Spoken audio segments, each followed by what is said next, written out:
We are really excited to be able to do 2 parts.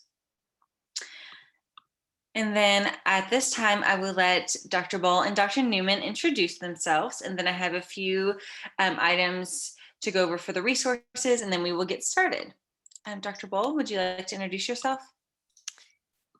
Yes, thank you. And thanks to everyone for being with us today.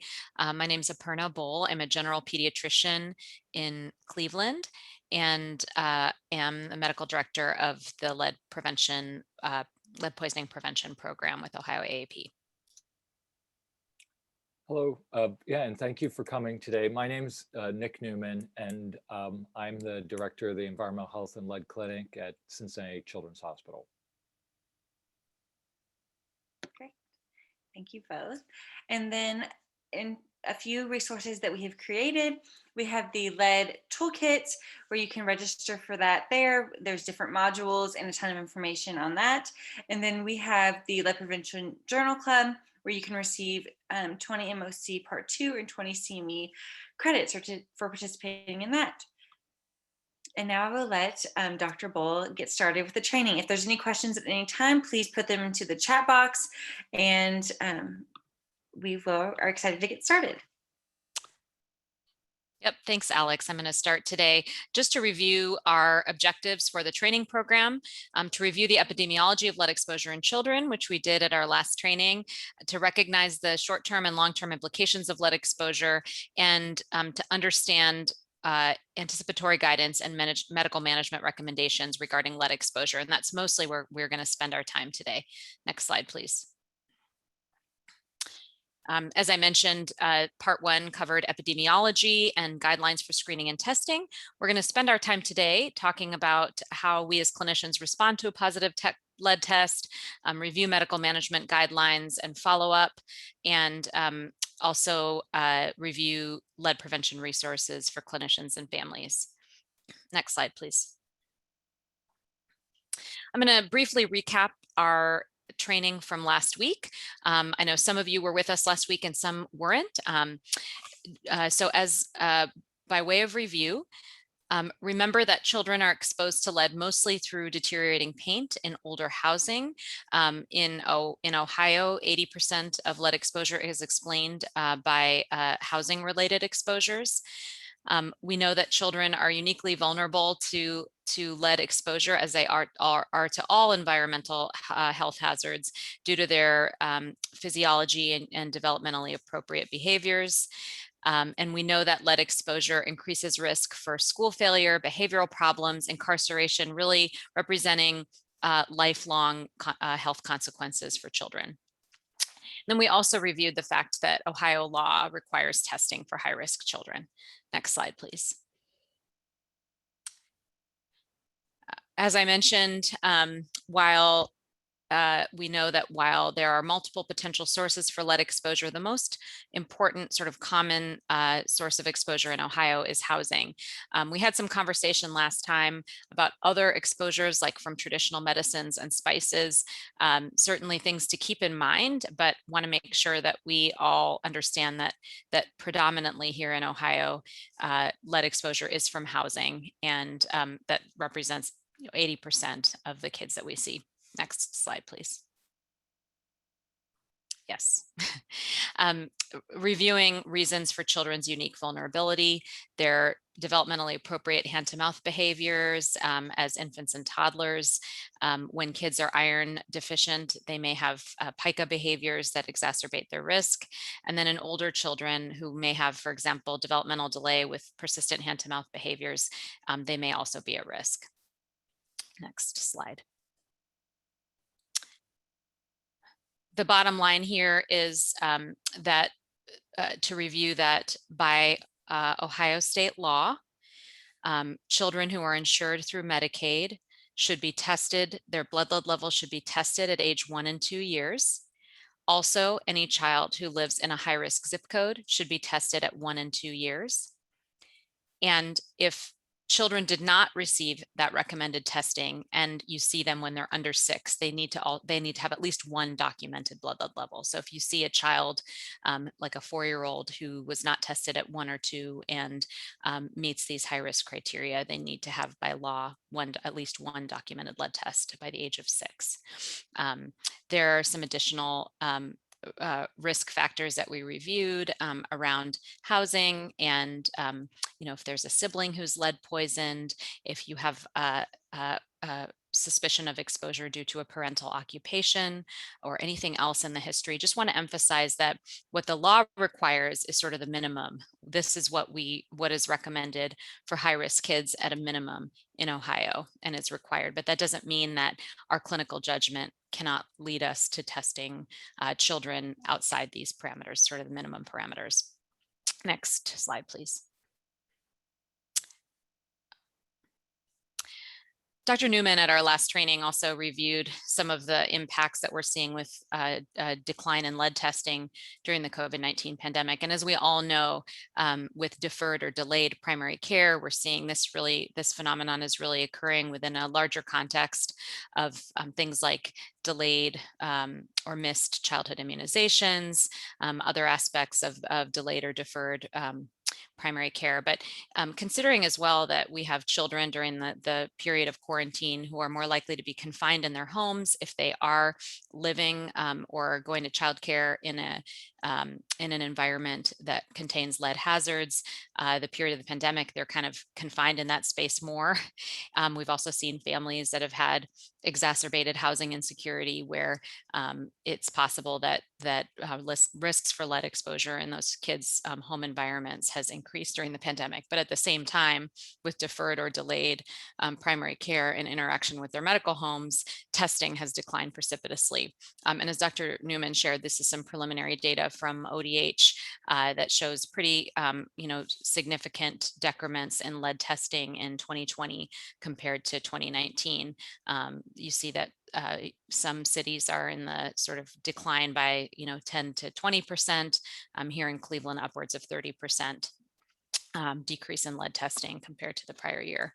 So something to keep in mind as far as our need to catch up on missed care and screening and testing. Next slide. And again, we shared this map from ODH that shows map of high-risk zip codes, color-coded. And the take-home point is that much of our state is considered high risk.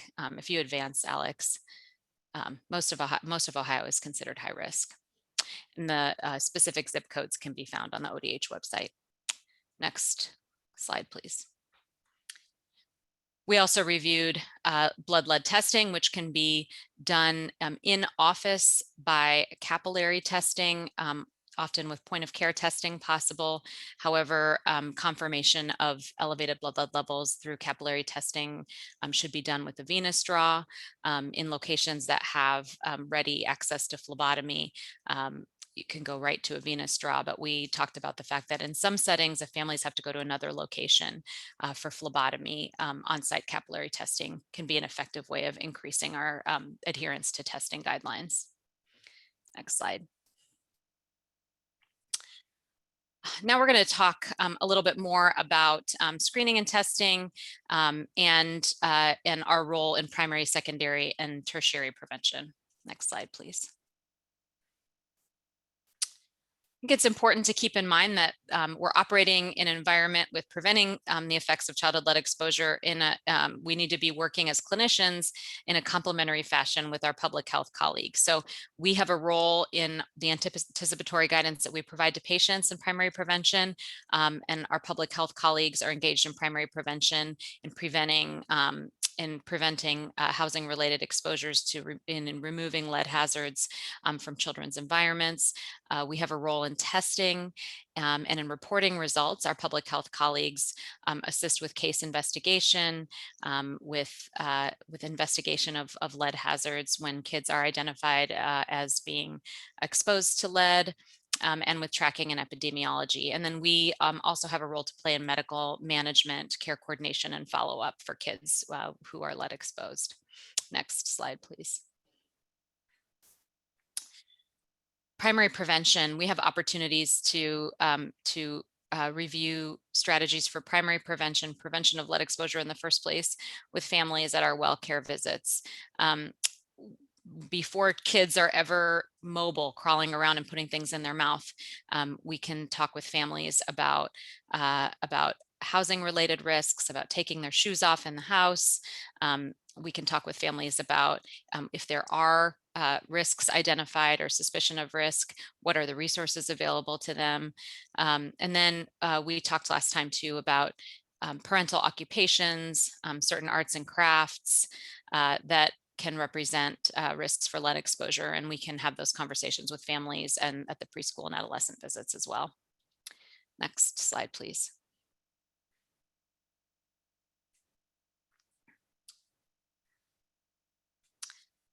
So the mainstay, we know that since lead exposure is primarily due to lead hazards in housing, avoiding lead contaminated housing is priority one. And we should also be aware that if renovation is going to be performed in homes with lead paint, that needs to be done in a lead safe manner so that we don't sort of increase the risk to exposure in the short term.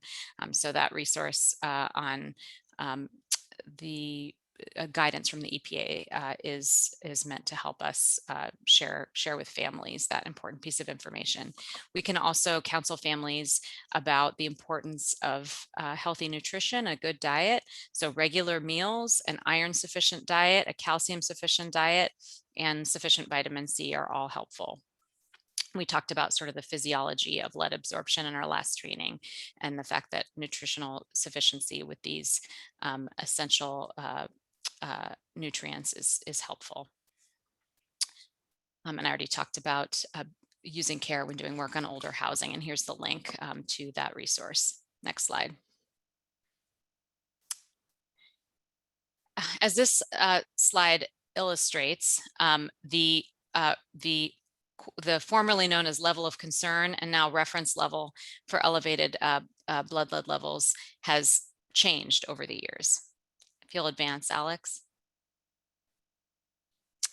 And that's not because we thought at one time that that in the 80s that 20 was an okay level, and now it's not, that somehow it's above the level of concern or reference level is bad, and below it is good or safe. There's in fact, as we all know, no safe level of lead. So what does it mean that the reference level has changed over the years? Next slide. So first of all, in 2012, the reference level, which used to be called the level of concern, was changed to reference value, which better reflects the fact that there's no unconcerning level of lead.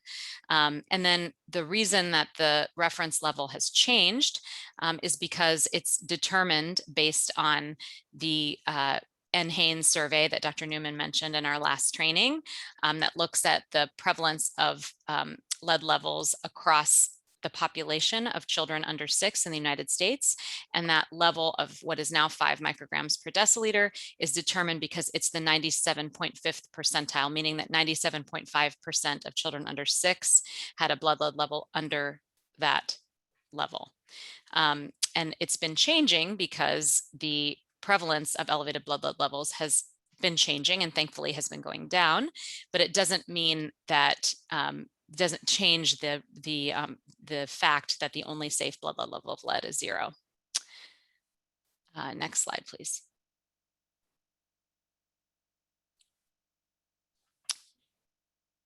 These are the symptoms of acute lead poisoning, which thankfully is quite uncommon now. Abdominal pain, constipation, headache, changes in mental status, fatigue, ataxia, speech disturbance. And next slide, please. In extremely acute cases, you may even see seizures. So what's the treatment for lead exposure? The most important treatment is to stop ongoing exposure. We can also counsel families to optimize iron and calcium intake. And in cases of significant poisoning, medical chelation may be indicated. And we'll go over the medical management guidelines here in a minute. Next slide, please. For lead levels under 5 micrograms per deciliter, we as clinicians can review the lab results with families, keeping in mind that that the geometric mean in the United States for blood lead levels for children is 2 micrograms per deciliter.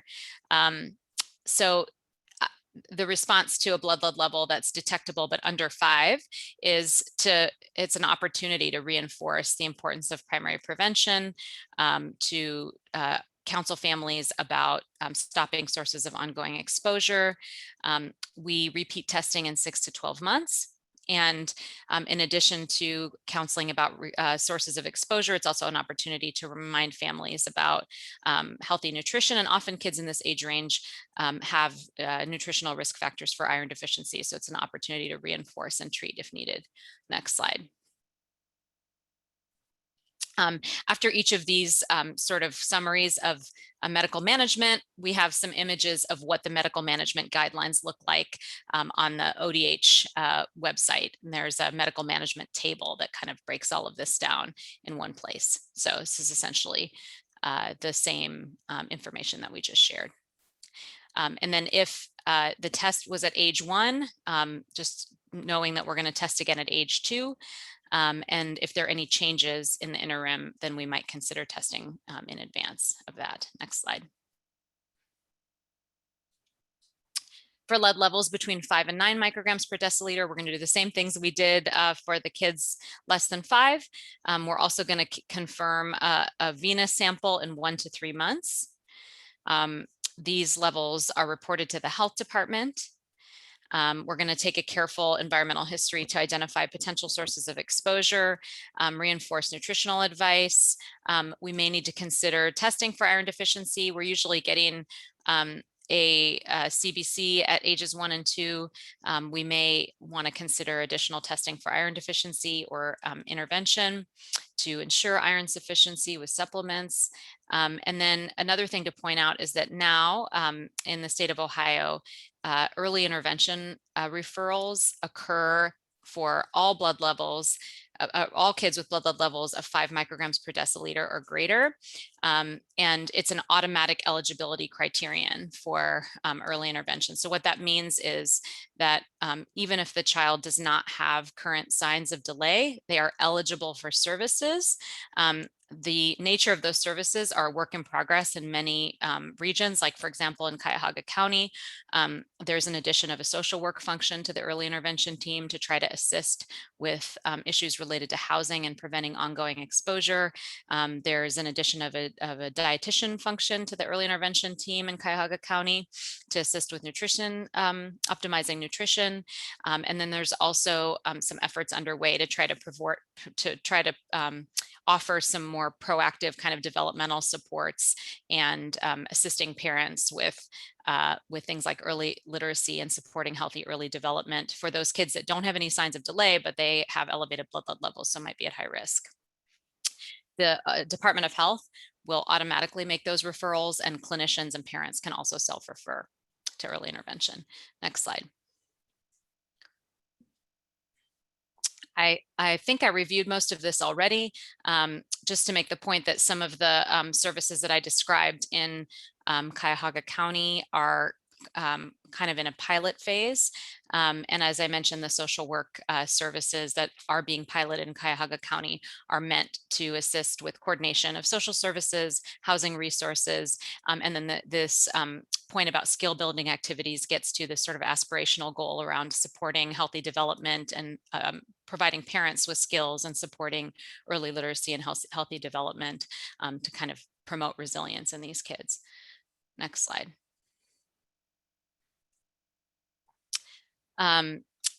From our local early intervention agency, some of the outcomes and goals that they, the early intervention team identifies outcomes and goals with all the families they work with, outcomes and goals that you might see relative to kids referred for elevated blood lead levels include safe and clean environment, eating healthier foods, and then this emerging area of understanding activities to promote healthy child development. Next slide. This is what the early intervention team looks like and in Cuyahoga County. This addition of the social worker and nutrition services are what are new. The rest of it probably looks pretty familiar for all of us who work with early intervention in our own communities. Next slide.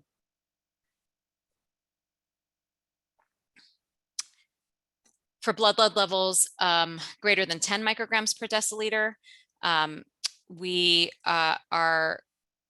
it should say perform steps for lead level less than 10.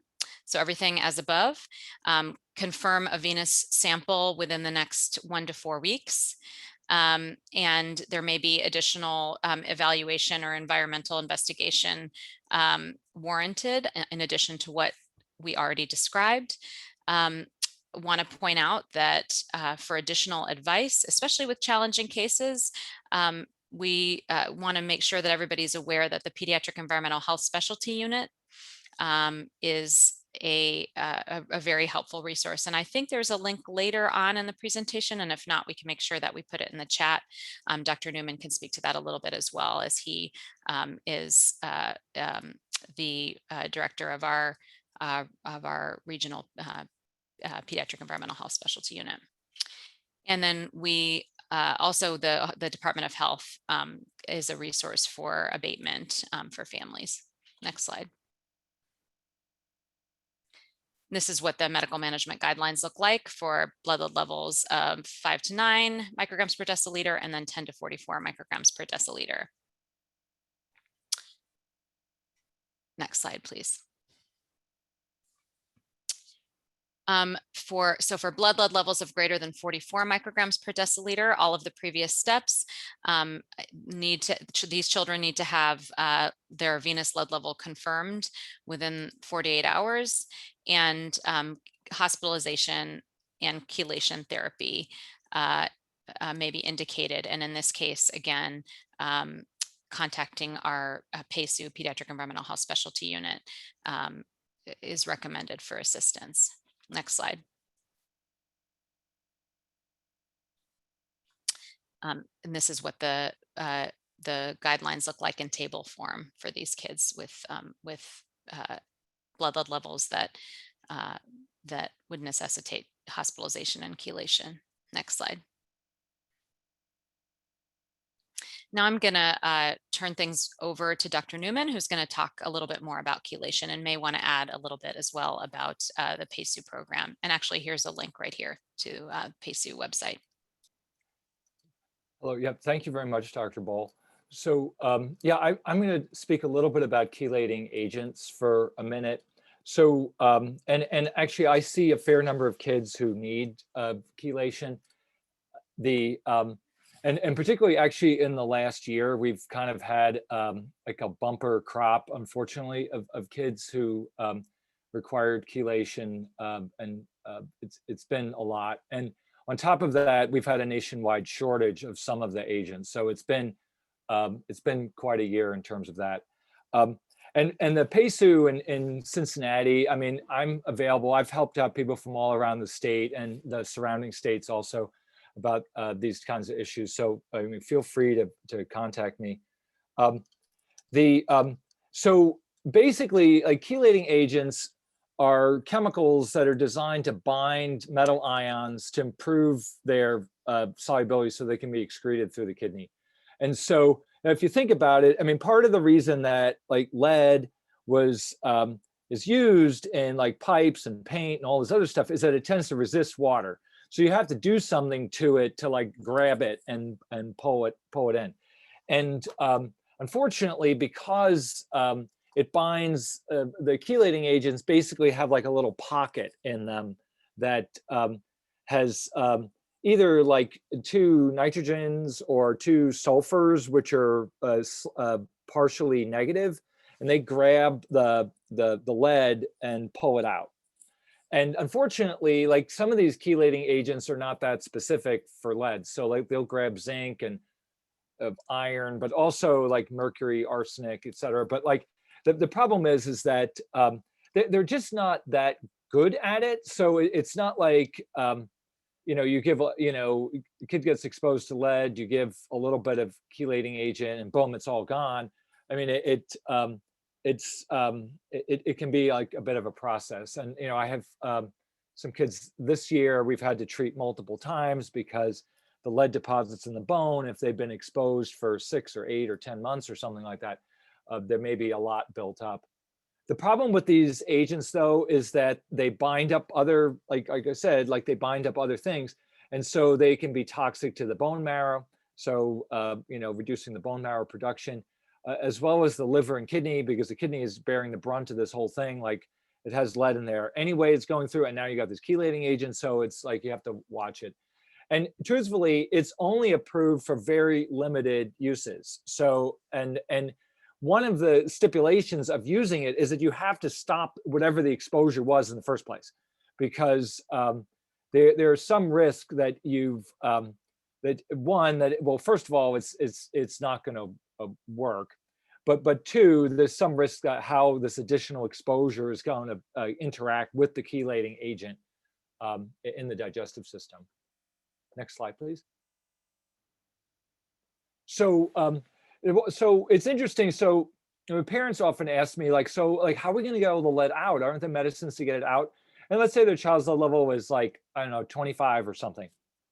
Well, we don't do chelation in kids until the lead level is high, like, you know, the mid 40s, because someone actually did a double-blind, placebo-controlled, randomized controlled trial of Suxamer.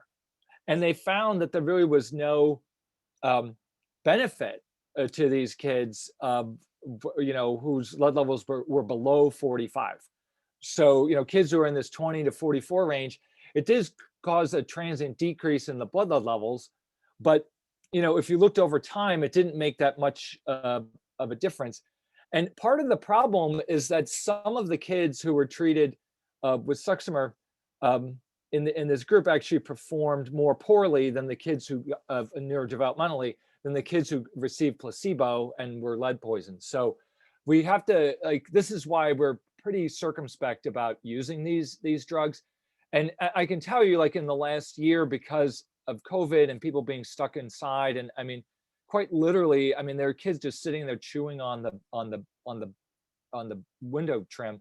The lead levels for some kids have been extremely high. And so like that, you know, where they're exhibiting some symptoms. And so like, that's definitely an indication for chelation. And I get a lot of calls sometimes from ERs and things like, oh, so what's the dose of Suxamer for blah, blah, blah, blah, blah. I'm like, well, is the kid still in a lead containing environment? Well, I don't know. We just need to start them on chelation. I'm like, well, actually you got to stop the exposure first, because no amount of Suxamer is going to, like, it's kind of like your bathtub is overflowing and the water is pouring out all over the place. And someone says, okay, here's a teaspoon. Why don't you start bailing out your bathtub? But you really need to turn off the faucet first. So that's kind of like, I want people to take home that really stopping the exposure is actually part of the treatment. Next slide, please. And like I said, like, part of the problem is that the lead, like, we measure in the blood, but it moves to these other areas. So it goes out through the kidney, but it's in homeostasis between the blood, the bone, and the brain, and other tissues. And I think if you click ahead, can you just do one little click? Yeah, and then another little click. So yeah, so the half-life in bone is quite long, and the half-life in the blood is short. So, you know, you treat with chelation, the lead level comes down transiently in the blood, but if there's a lot built up in the bone, it just like fills it back up again. And so you end up, you know, for some kids, I mean, I've had a kid a few years ago, we had to do 7 rounds of chelation before the lead level was actually in a range that seemed, that was under, like, below the 40s. So, because there was so much exposure. So yeah, next slide, please. And so I think a lot of clinicians often wonder too, like, what is the public health response to lead? And luckily we usually, I don't know, I think we usually have at least one person from ODH on the call here, but I'm just gonna do like a little a kind of overview of that, because I've worked with ODH a lot, but also we have the Cincinnati Health Department is embedded in our clinic. And so I work with their folks very, very closely. And their job is part education. So that's kind of the prevention, like secondary prevention. But they, if the lead levels are high, they're going to be wanting to get into the house, at least to start to figure out what's going on. And unfortunately, they're also the police officers. So like they're there to enforce the law. And as I was explaining to a parent the other day who owned their house and they were trying to navigate this whole thing, the laws really were designed to punish slumlords who were poisoning children. And so I think there's a realization that some of that needs to be updated, but like that's not what we're doing today, but just so you understand that like this is where this all came from. Next slide, please. So for a lead level between 5 and 9, so 5 is like where there's some public health like activation, right? So typically the health department will contact the family, and that's either phone or in person. It depends on the health department. The Cincinnati Health Department has a program for like in-person visits.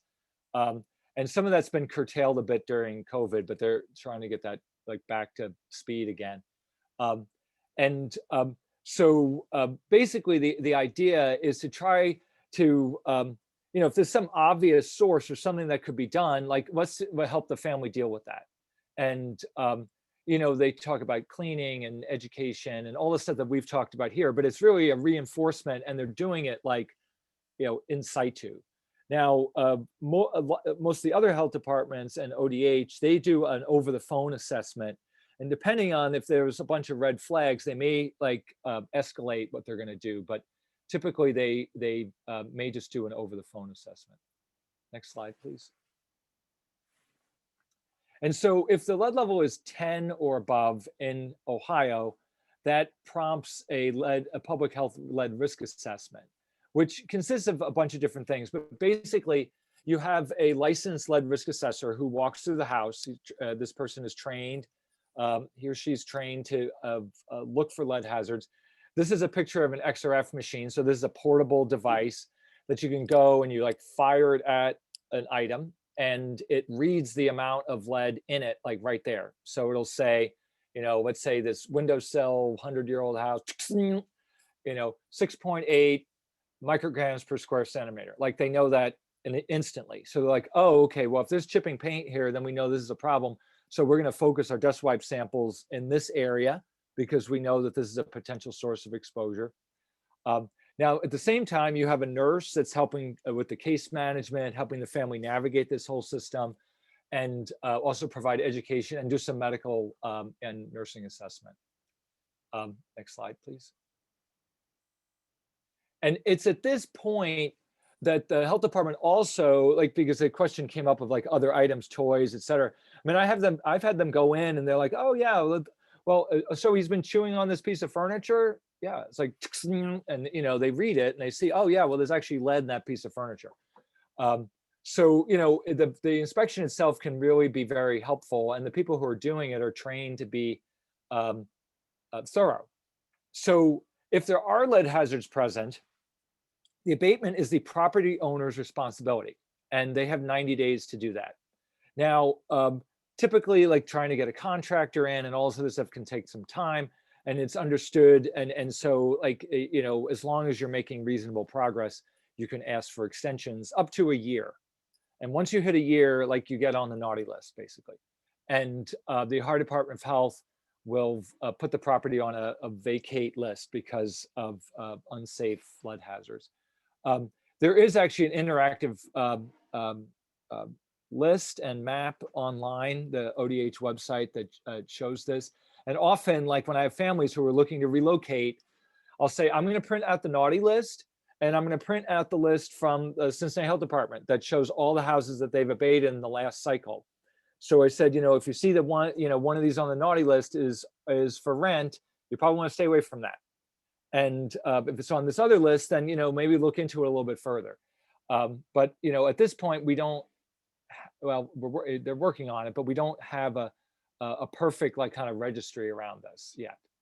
The state has a number of resources. So there's a Medicaid-funded lead abatement grant, which has been extremely popular and has burned through all of the money that's been allocated for it every cycle. And so that's good because that means that houses are getting fixed. There is a middle income grant, which is for people who like make too much to qualify for Medicaid, but like not enough that they can afford to do it themselves, perhaps. And so that's a limited amount of money that you have to go also through ODH to get. And then across the state, there are a bunch of different HUD abatement grants.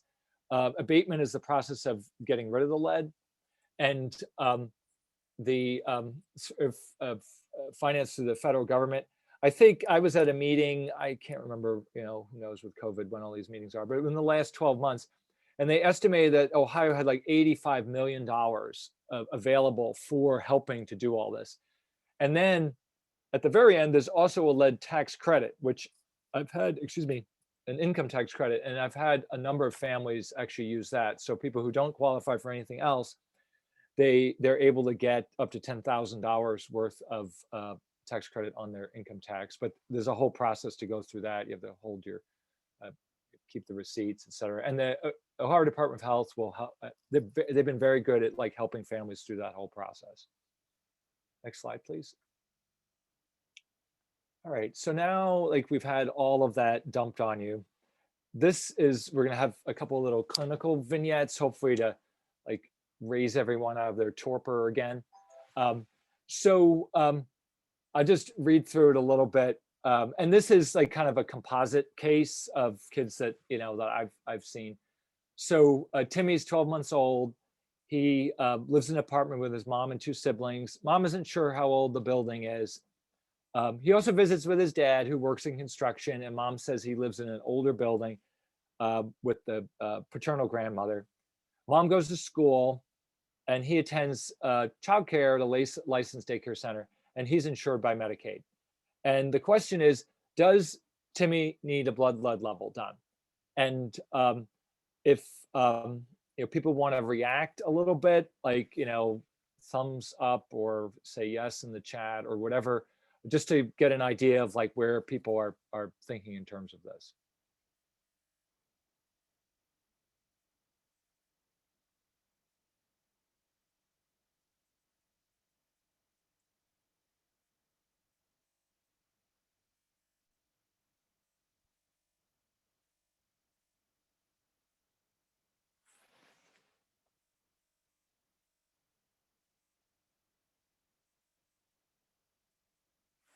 Yeah, it looks like we're getting a bunch of yeses. So can we hit the forward button? Yeah, thanks. So yes, according to state law, he needs a lead level check. First of all, he's insured by Medicaid. So like that is like kind of a no-brainer, and he's 1 year old. But if you're also just using clinical judgment, you say, well, actually, his dad works in construction, and that's another possible source of lead. And maybe like if his house really is as old as mom says, maybe that's a problem too. So they check his lead level, and it comes back at 7.5. So and then the local health department engages with the family, and they say to mom, okay, well, because he lives primarily at mom's, so like, all right, we're going to talk about cleaning, and we want you to eat iron-rich foods and discourage oral behaviors, and make sure he gets a follow-up lead level, because the average lead level is like around 1, right? And his is 7.5. So like that's telling you like it's a lot higher. Like if you had someone who had like a cholesterol 500 or something, you wouldn't say, yeah, well, don't worry about it, just eat whatever you want. Like, you'd say, okay, we're going to do some things to try to reduce that and see how your body responds, and we're going to see what we need to do next. And so then in 3 months he comes back, and mom has been cleaning diligently. Dad's been changing his clothes to be careful. And we check again, it's like, well, we should consider looking for irons, like the iron deficiency. So what did we find? We find his lead is 12, which is up. His hemoglobin is a little low. His ferritin is quite low. And the reason we check the CRP is because ferritin is a very sensitive acute phase reactant. And but is extremely sensitive to lead, and CRP is not at all sensitive to lead. And so it gives you an idea like how you can differentiate like things. So that's why that's that's just straight out of the AAP guidelines. Next slide, please. So the Ohio Department of Health comes out and does a lead risk assessment. And it turns out mom's home was built in 1919. So that's actually older, maybe than she thought. And I think that's why a lot of times the questionnaire fails, is that a lot of parents really don't know the age of their house for sure. And it turns out they found lead dust hazards on the windows and trim and also on the floor. There's some water damage also. So the plaster, although it's not like all fall down, you can see like it's starting to crack. There's also some bare soil in the backyard. This kid really hit the jackpot, right? So, and he drinks way too much milk. Like my whole clinic is like filled with kids who like, and I picked Timmy because like, I think it's like, oh yeah, Timmy loves milk. It turns out dad's home is not new at all, but it's a lot newer than mom's. And but it was renovated, and dad only works in new construction, it turns out. So like it turns out his whole thing was a red herring, basically. And this actually happens a fair amount. Like I'll talk to parents, and I'm going through all this, my whole interrogation basically, and they'll tell me this stuff, but then we later find out like what the real details are, and that's often like you can ask families questions and you'll get answers, but sometimes you also need like a third party to actually go out there and find the answers for you. And sometimes the health department nurse, when she's in the clinic with me, I'll say, oh yeah, and the family said blah blah blah. She's like, they told you that? She said, no. She said, what's really going on is this, because this is what we observed. And so it's interesting, and then that's in part like why there are just guidelines to do the testing, like period, because often what you find from talking to people, they don't always recall everything, or maybe they feel embarrassed telling you stuff and stuff like that. So next slide, please. So yeah, the ferritin's 5. So we probably need to do something about iron. So some kind of supplementation, and the fact that his hemoglobin's under 11, he probably just needs straight up like iron sulfate. And then, we need to talk about like temporary measures, so like if there's some deteriorating areas of paint, you can cover it with tape, even, and that's going to create a temporary barrier. The soil's contaminated in the backyard. This is very rough, but I've had families that are like, we're just going to the park, it's down the street, we just walk over there. It's not as convenient as the backyard, but we're going to wait until this all gets fixed. And because there was an increase in the lead level, I would consider testing a little bit sooner. So like a month or two. Next slide. And that's pretty much right out of the guidelines. Yeah, unfortunately this one we messed up the timing, so it actually shows you the thing. So so here a second clinical scenario.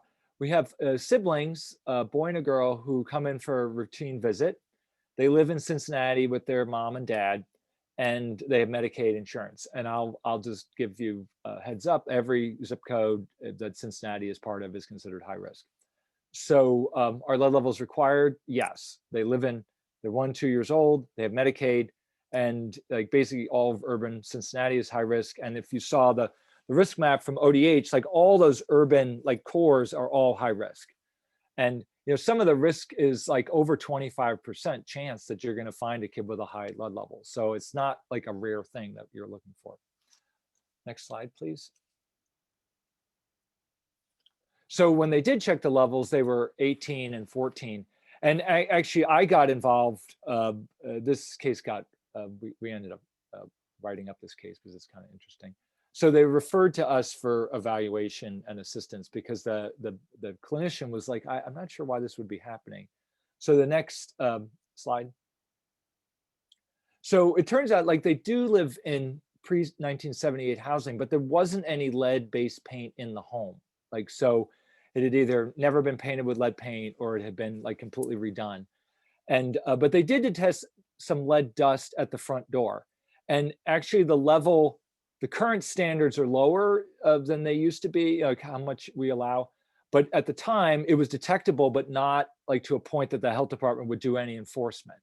They're just like, yeah, this is odd. Like, so something must be coming in from the outside. Next slide, or just click ahead, I think. So what other questions might be useful to ask? And we'll just stop for a second. Like what, what type of things is like front of mind? And you can just put it in the chat. Yeah, so parental occupations.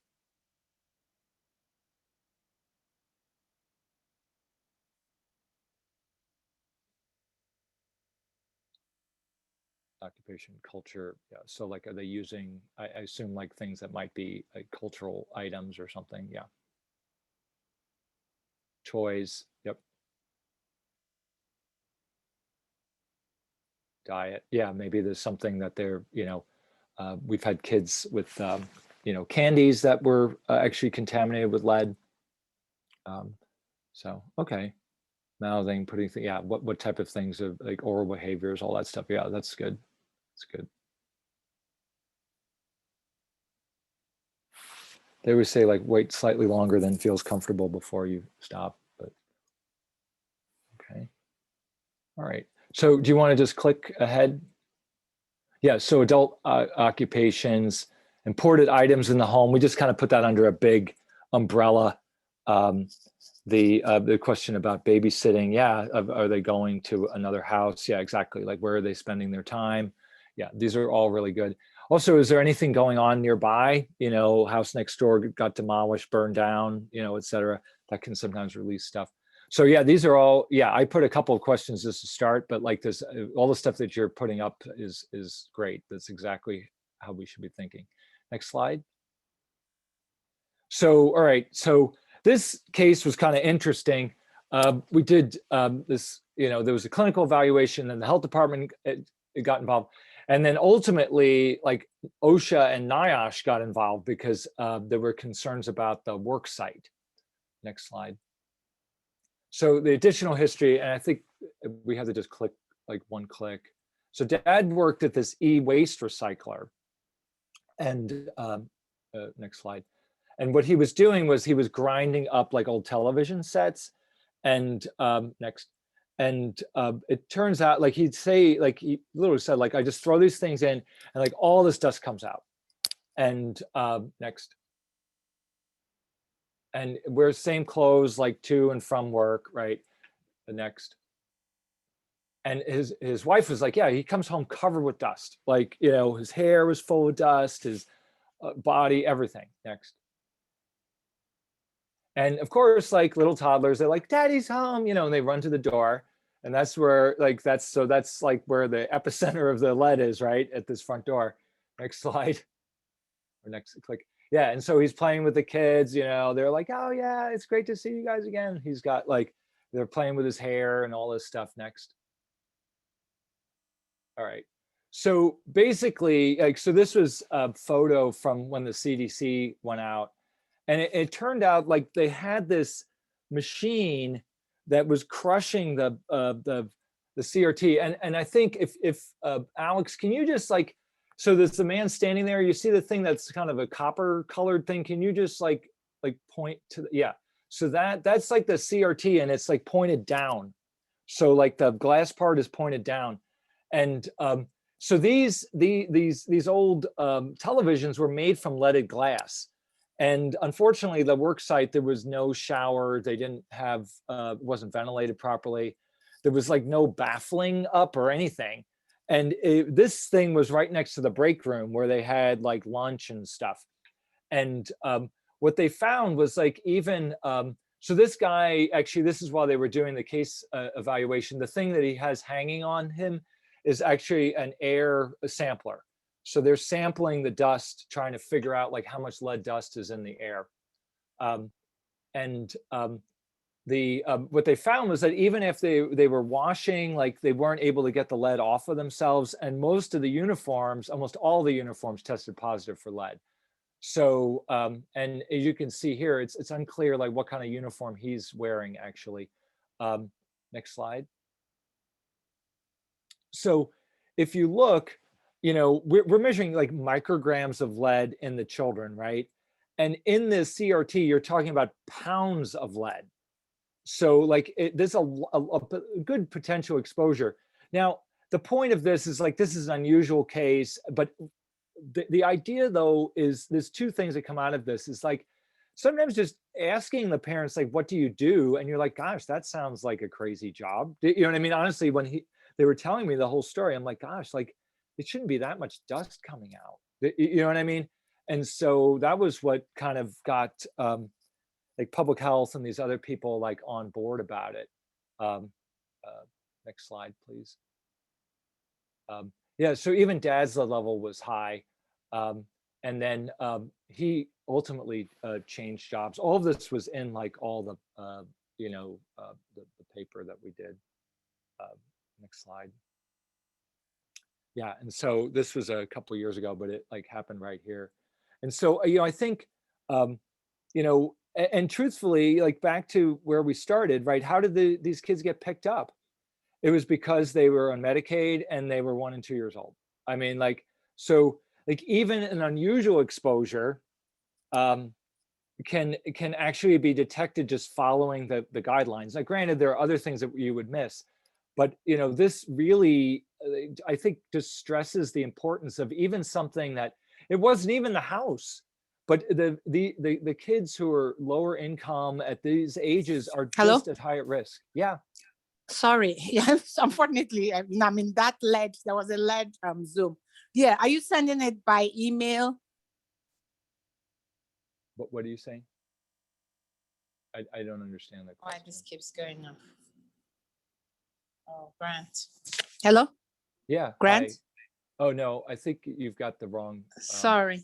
No, it's fine. I think you maybe clicked into a webinar by accident. Okay, you can go ahead, Dr. Neiman. Okay, all right, thanks. Next slide. So, all right, so the talking points, like, I mean, I know people don't like having their kid poked, right? So, I mean, the thing to think about is like, I mean, the WHO estimates that lead poisoning is the most prevalent preventable cause of learning disabilities in the whole world. And since no blood level is considered safe, we want to try to identify kids at risk to do something as quickly as possible to get the lead level down quickly. So, it isn't like, oh, well, they're exposed and that's the end. It's like, well, there's a difference between being exposed for a month versus being exposed for 2.5 years, right? And so that's why the law requires testing at these 1 and 2, because they are the kids who are at highest risk for both absorption and also exploration. Unfortunately, we're missing like almost half the kids. And when you talk to families, also, like, I think they also need to know that there actually are resources out there to try to deal with this stuff. And a healthy diet is beneficial, period. And trying to maximize iron intake does have an effect on lead absorption. So afterwards, just like what we talk about in our primary care clinics too, is basically like most kids in this age group, their lead level is about 1. Like recent studies show that probably it's around like between 0.8 and 1.3. So and then kids whose lead levels are high are going to require follow-up through health department and their pediatrician's office. And although we can't reverse the effects, as far as we know of lead, and the way I look at lead is like it's a risk factor, right? Just like high cholesterol is a risk factor for having a heart attack, but they're like what Framingham study, like how many other risk factors are there? 10, 12, whatever. So it isn't like we just give up. We're like, okay, well, yeah, your lead was high, but like there's some evidence to show that like a stimulating home environment and a good diet help to shore up some of the positive stuff. And so that's why early intervention wants to get involved, because there was a document came out from CDC about 8 years ago. And they said, it seems like kids who are in a more stimulating home environment tend to do better. So like, how do we help more kids have a stimulating home environment? And like I said, minimizing how long the blood level is high is also beneficial. So it's not like, oh my gosh, it's high and we give up. It's like, it's like, I don't know, like they tell people to stop smoking, right? And if you're an adult and you've been smoking for years, when you stop smoking, you actually, like, over time, your risk starts to go, heart disease and cancer and stuff start to go down. And, they're never exactly where everyone else is who wasn't smoking, but they're way better than when you were. So, like, let's, I try to frame this in terms of other preventive things that we do, like, pretty routinely. Next slide, please. And then we put a flow chart together. This is kind of small for the screen here, but we put a flow chart together for the quality improvement project we did. And perhaps this might be helpful for some of the practices as you're trying to figure out, like, who to test and, what to do if the lead level is higher or lower. So,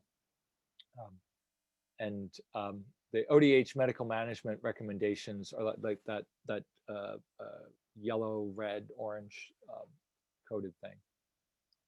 Next slide. Yeah, so yes, I know we've been saying it like for hours and hours straight, but we're just trying to get across that, like, this testing at 1 and 2 for Medicaid and high-risk kids in high-risk zip codes, this really will help us to capture some of these kids who are being missed. Primary prevention obviously is preferred, but secondary and tertiary prevention is okay too. And so you want to stop the exposure. That is the foremost thing that you want to do. And then look at other risk factors, like, oh, okay, well, what's their diet look like? What, you have a kid who has a lot of oral behaviors. What can you do to try to channel them? Let's say, okay, well, they're too little that you're going to do some behavioral modification, but maybe you could have them just chew on something that the parent knows doesn't have lead in it, and so that would be, that has actually been a temporizing measure. And then once again, medical chelation is only used in kind of rare situations. I think in the last year we've had like 10, 12, something like that we've had to do out of like hundreds and hundreds of other kids. So it's not that common a thing. Next slide, please. So we're going to stop for questions, assuming we have people still alive and awake at the end of this. Thank you so much for tuning in, some of you for both times. So this is really great. And also, like, as Dr. Bowles said, I'm the PACU, like, we're the, Cincinnati Children's is the one for the whole state of Ohio. So feel free to, people have emailed me. Calling is probably better because the email gets lost sometimes. But I'm here to help out with, these difficult lead cases and also other environmental cases. I get, like, referred cases of, arsenic in the well or some kind of, persistent organic compounds in your basement or whatever, and try to help the families, like, figure out how to detect, mitigate, like, all that stuff. So, all right. Well, thanks very much. Great. Thank you, Dr. Bull and Dr. Newman. We have a few questions in the chat box. So the first one was, our in-office lead testers reports out over 3. Should we be counseling patients if the level is under 3? I think the question is, like, that in this doc's office, the levels under 3 just are reported under 3 micrograms per deciliter. In our results, they'll say less than 0.5, but it sounds like in her lab, if I understand correctly, the lowest level that would be reported is under 3 micrograms per deciliter. And the question was, what kind of counseling would you provide if the level just says under 3? So Nick, you may have a different, I'm curious about your take. The way that I would approach that myself is, I think we want to counsel all children and families about prevention of lead exposure, especially kids that we know to be high risk. So, like, in our practice, we have some standard counseling that we provide everybody at our infant well visits on prevention of lead exposure. And for us, we use, like, a dot phrase to make sure it's in writing as well. And that's what I would provide to everybody. So if it was when I have a kid where it's under 0.5, that's the counseling I've already provided, and I might not necessarily call them again to reinforce the same information. If I were in your practice, I would probably take the same approach for that, lowest level that is, is reported out by your lab, that you provide counseling on primary prevention to everyone. And I don't know that I would necessarily feel that I had to go back and reiterate it for everyone who has those like under the detectable limit for your lab. So I don't know if you would have anything else to say, Nick. I think kind of is a practice workflow question too. Yeah. So a very relevant question too, because I just had a meeting like a week or two ago with CDC and some other folks. Like, how do we, what should we be counseling clinicians about dealing with this limit of detection issue with these different devices? So like different labs are reporting different stuff, and there's still like some discussion going on about that, just so you know. So you may see new stuff in the next year or two, but the basic idea is that if it's not detectable, it's not detectable. So like you can't, guess what the level is. But if you have a child that was high risk, I would still go through just what Dr. Bolt said. You're still going to give them some anticipatory guidance because there was a reason you checked it in the first place. And so, and there very well may be a reason to check it again if there's still like some risk scenario going on. So, our lab reports like less than 1 as the limit of detection, or less than 2, depending on the volume that they get.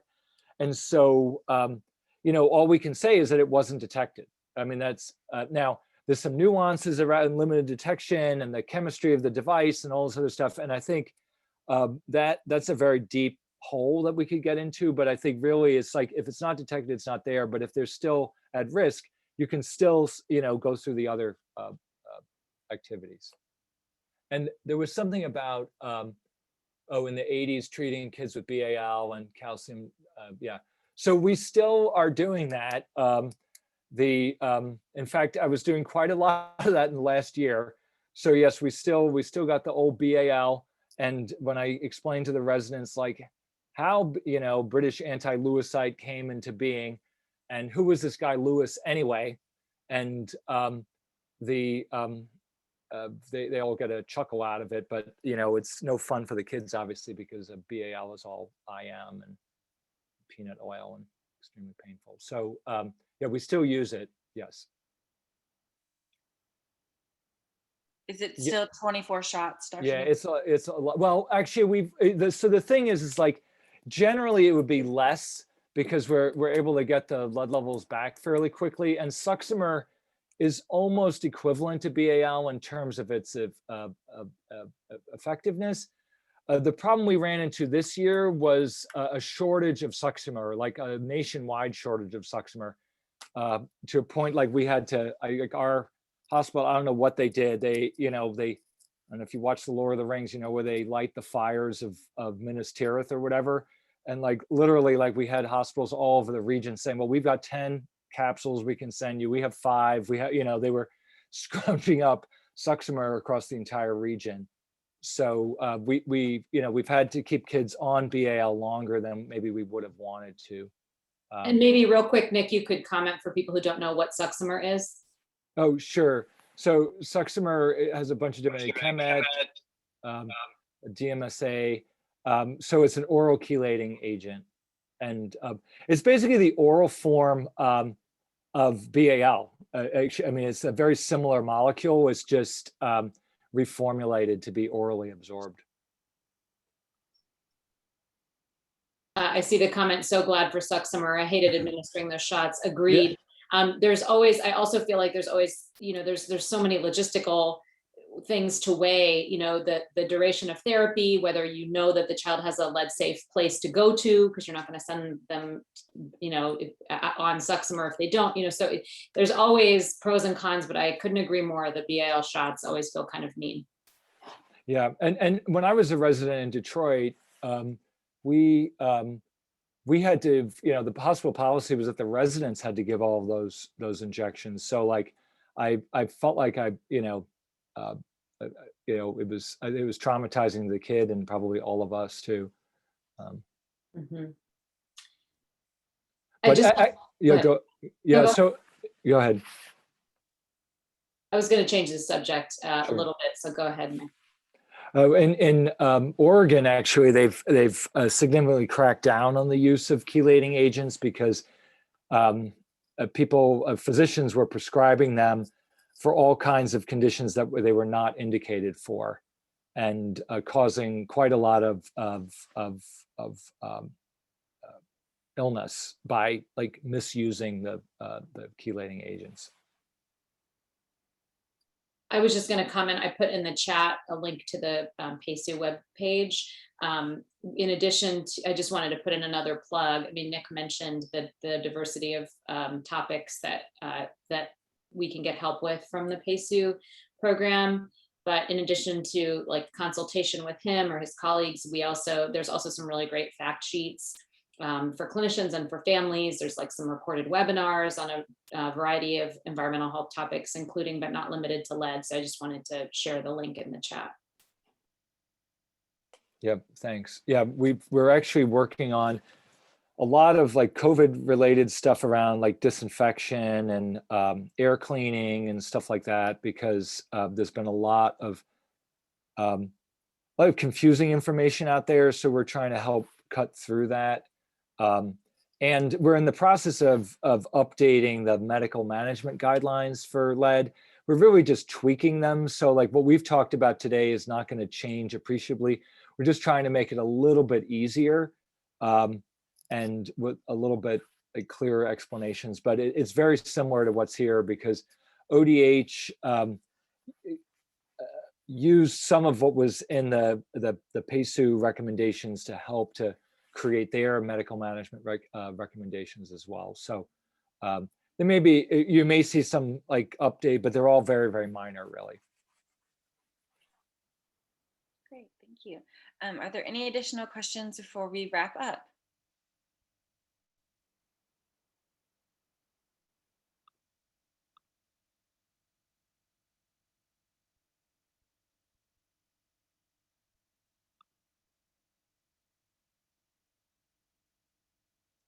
Well, I will say a few closing remarks, and then if more questions come in, we can still answer those too. So this is part 2 of the training, and this recording will also be available. I will send out a survey on Monday for everyone to fill out, and that's how you will receive your CME or your CME and your certificate. And I'll send the slides as well so that you can refer back to those, as well as contact information if you need that. And we want to thank Dr. Bull and Dr. Newman again for presenting, as well as ODH for their support. And then these are the lead resources that we have available. We have the lead website, the family rat card, and the resource guide for physicians, as well as a toolkit in the journal club that you can also register for. And if any other questions come up that you think of after the training, feel free to send me an email, and I will make sure Dr. Bull and Dr. Newman get those. Thank you again to everyone for joining. It doesn't look like there any other questions came in, but like I said, if anything does, please let us know. We hope everyone has a great weekend. Thank you. Thank you all. Thank you all so much. Bye-bye. Bye.